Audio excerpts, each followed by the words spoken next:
AJSU party में पश्चिम सिंहभूम से, रामगढ़ और हजारीबाग से, आवाज थोड़ा शांत कर लीजिए ना। ठीक है, मैं पश्चिम सिंहभूम से माइनिंग एरिया से जुड़े हुए मजदूर नेता की टीम उस एरिया में सामाजिक काम कर रहे, विभिन्न दायित्वों में जिम्मेदारी में काम करने वाले कई नौजवान साथी और महिलाओं की टीम रामगढ़ में शैक्षणिक संस्था को संचालित करने वाले नौजवान साथी की टीम और हजारीबाग से कई सामाजिक और राजनीतिक क्षेत्र में रुचि रखने वालों की टीम आज आजसू पार्टी में शामिल हुई। मैं पूरे समागम को अपने पार्टी में इन सभी कार्यकर्ताओं का, सदस्यों का हार्दिक स्वागत करते हैं, अनुभव करते हैं। कई अलग अलग क्षेत्रों में इनका अनुभव रहा है। ये कोशिश हमारी होगी कि इनके अनुभव का लाभ संगठन को मिले, राज्य को मिले, वहां के लोगों को मिले। राज्य में एक माहौल, राज्य के लोगों के लिए एक विश्वास पुनर्स्थापित करने की तैयारी का ये माध्यम है। हमारी कोशिश होगी कि पूरे राज्य के आम जन को लेकर, चाहे वो छात्र हो, नौजवान हो, किसान हो, मजदूर हो, इन सभी वर्गों का, महिला हो, इन सभी वर्गों को गोलबंद करते हुए, लामबंद करते हुए झारखंड राज्य के गठन के औचित्य को स्थापित करने की पहल संगठन की ओर से होगा। इन सभी को विभिन्न इकाइयों का दायित्व इनके तजुर्बे के आधार पर दिया जाएगा, ताकि राज्य के सभी क्षेत्रों का, सभी वर्गों का बेहतर नेतृत्व इनके माध्यम से प्राप्त हो और पार्टी राज्य को एक नई दिशा की ओर ले जाए, एक नई ऊंचाई को इस राज्य की राजनीति को पहुंचाने में मदद करे। मैं सभी का पुनः धन्यवाद और आभार व्यक्त करता हूँ। बहुत जल्द ये इस संदर्भ में आपको जानकारी प्राप्त होगी।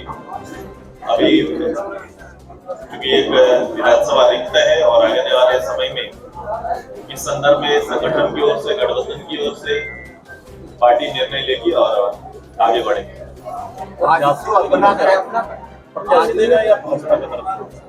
बहुत जल्दी इस बात का आएगा, निर्णय आएगा। वो तो क्लियर है कि गठबंधन होगा। दावेदारी आपकी है क्या टूरी पर? दावेदारी का आधार क्या होता है, उसका आकलन करो। अपने माध्यम से आकलन करेंगे तो आपको पता चलेगा कि दावेदारी किसका है। 30,883 जाएगा। अभी एक बात करेंगे, इन विषयों पर बात करेंगे, लेकिन इसका यही संकेत है कि हम शिकारी एक एक राजनेता कहीं ना कहीं इससे कड़ी से जुड़ते जाएंगे। तो वो विषय इस राज्य के लिए है जो वहां देखा जा रहा है, जिस चश्मे से, उस चश्मे से इस प्रदेश को भी हम देख रहे हैं और निश्चित रूप से आप देखेंगे कि इसका प्रतिफल आने वाले चुनाव में आपको मिलेगा। चल रही है, पावर कट बहुत हो रहा है। गैर जवाबदेह सरकार का ये प्रतिफल है कि ऐसे सिचुएशन पर जब आपको बैठकर, चूंकि ऊर्जा मंत्री खुद हमारे मुख्यमंत्री जी हैं, कोई जवाबदेही नहीं, शहर क्या गांव त्राहिमाम किया हुआ है बिजली को लेकर। 24 घंटे बिजली देने का वादा करने वाली सरकार 5 से 7 घंटा बिजली दे नहीं पा रही। यही हालात है और यही परिस्थिति इस राज्य की है। गैर जवाबदेह मैं गवर्नमेंट की बात हमेशा मैं कहता हूँ और वो प्रतिलक्षित होता है। बाबूलाल मरांडी ने कहा कि संथाल में बांग्लादेशी घुसपैठिए लगातार प्रवेश कर रहे हैं, पूरा जनसंख्या का अनुपात बढ़ा है। उन्होंने नहीं कहा, ये आंकड़ा बोल रहा है।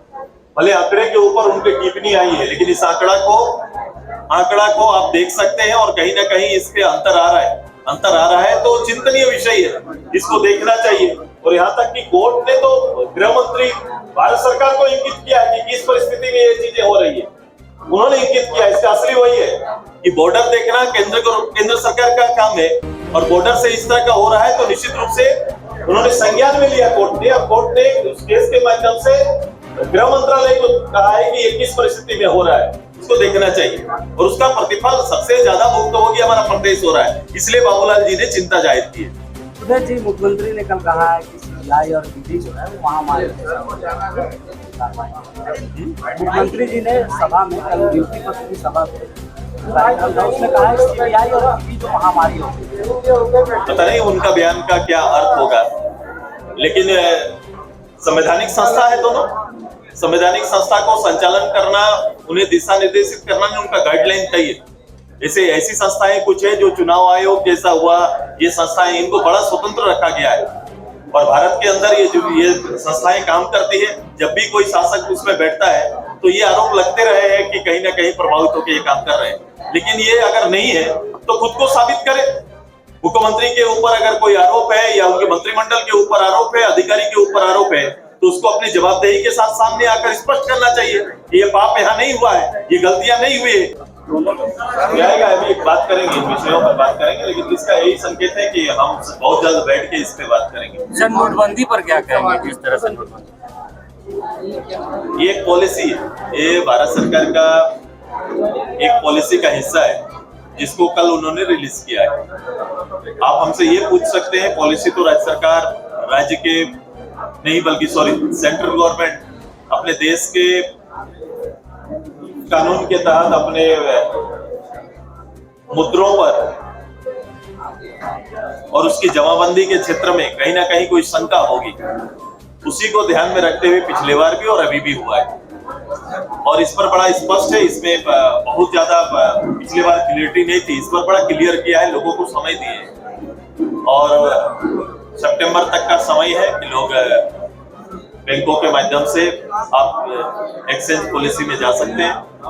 ये अवसर मिला, ये गवर्नमेंट की पॉलिसी ऐसी आती है, दिक्कत इसमें है नहीं। सुदेश जी नियुक्ति को लेकर सवाल उठाते रहे हैं लगातार सरकार के खिलाफ, और कल जिस तरीके से नियुक्तियां हुई, 3500 से ज्यादा नियुक्त किए गए, नियुक्ति पत्र बांटा गया, इसे किस तरीके से देखें? इस राज्य के पॉलिसी के तहत नियुक्ति होती तो बहुत अच्छा लगता है। ये फोटो जो आज देखने में अच्छा लगता है, क्योंकि पॉलिसी तय नहीं किया। इस राज्य के आना एक नई पॉलिसी के साथ आना था। इस राज्य ने कुछ प्राथमिकता तय की थी, गवर्नमेंट ने, मुख्यमंत्री ने, मंत्रिमंडल ने कहा था, वायदा किया था पब्लिक से, उसके तहत ये पॉलिसी के तहत ये नियुक्ति नहीं हुई है। आपको पता होगा कि पूर्व की गवर्नमेंट की नियुक्ति, जिसको इसी सरकार ने रोकने का प्रयास किया, जो लोग चुन के आए हैं उनको कोर्ट जाना पड़ा, कोर्ट का सहारा लेना पड़ा, चंदा उठा के लोग कोर्ट में गए और वहां से जीत के आए। जीत के जश्न में अबीर लगाने की आदत इस गवर्नमेंट को है, लेकिन इसमें उसकी नीति कहीं नहीं है। जिस दिन अपनी नीति के साथ गवर्नमेंट बहाली प्रारंभ करेगी, तब मानेंगे कि गवर्नमेंट ने बहाली की प्रक्रिया प्रारंभ की। काफी सवाल सर, कर्नाटक में जिस तरीके से गोलबंद हो रहे हैं, विपक्षी पार्टी जो है मुख्यमंत्री के समारोह में शामिल हो रहे हैं, इसे किस तरीके से देखते हैं? क्या 2024 ये एनडीए में भी इस तरह से कहीं पर कोई जीत होती है तो एनडीए के नेता एक जगह पर जाते हैं। यूपीए ने, खासकर कांग्रेस ने अपने बैनर में अपने सहयोगी को बुलाया, तो इसमें कोई गलत नहीं। लोग होते हैं जगह, अपना उत्सव में लोगों को शामिल करते हैं। सर, उनका कहना है कि 2024 अब कहीं ना कहीं उनके फेवर में जा रहा है, एनडीए के खिलाफ रहेगा। विपक्षी एकता को एकजुट करके 2024 का दावा कर रहे हैं। मैं इस राज्य में भी मैं ऐसा ही सोच रहा हूँ। इस राज्य के परिप्रेक्ष्य में ये जवाब हमसे मांगिए तो निश्चित रूप से इस राज्य की सरकार ने यहाँ के नौजवानों को, युवाओं को, आम लोग को ठगने का काम किया है। भ्रष्टाचार के वो सारे आलम आप रोज देख रहे हैं कि वो सारे, शायद ऐसा हुआ, ये संस्थाएं, इनको बड़ा स्वतंत्र रखा गया है और भारत के अंदर ये संस्थाएं काम करती है। जब भी कोई शासक उसमें बैठता है तो ये आरोप लगते रहे हैं कि कहीं ना कहीं प्रभावित होकर ये काम कर रहे हैं, लेकिन ये अगर नहीं है तो खुद को साबित करे। मुख्यमंत्री के ऊपर अगर कोई आरोप है या उनके मंत्रिमंडल के ऊपर आरोप है, अधिकारी के ऊपर आरोप है, तो उसको अपनी जवाबदेही के साथ सामने आकर स्पष्ट करना चाहिए कि ये पाप यहाँ नहीं हुआ है, ये गलतियां नहीं हुई है, भ्रष्टाचार नहीं हो रहा है। ये तो दावा करना चाहिए ना, मेरे यहाँ कुछ नहीं है, टॉलरेंस जीरो। ये बात क्यों नहीं करते मुख्यमंत्री? कभी तो इसकी चर्चा नहीं करते। हम तो रोज चुनौती देते हैं, मुख्यमंत्री जवाबदेही के साथ आए कि सरकार के सभी पदाधिकारी या सभी सरकारी जितने भी इकाई, जितनी भी संस्थाएं, उसके अंदर में गरीब को लेकर, चाहे जो कल्याणकारी योजनाएं, कोई भी योजना, एक सर्टिफिकेट तक भी बिना चढ़ावे के लोगों को मिल रहा है तो आके बोल दे। यही तो बोलना है। एक जवाबदेह लोग को पीछे से बात नहीं करनी चाहिए, बल्कि अपने राज्य के अंदर में सारी संस्थाओं को जिम्मेदारी लेके अपनी बात बोलनी चाहिए।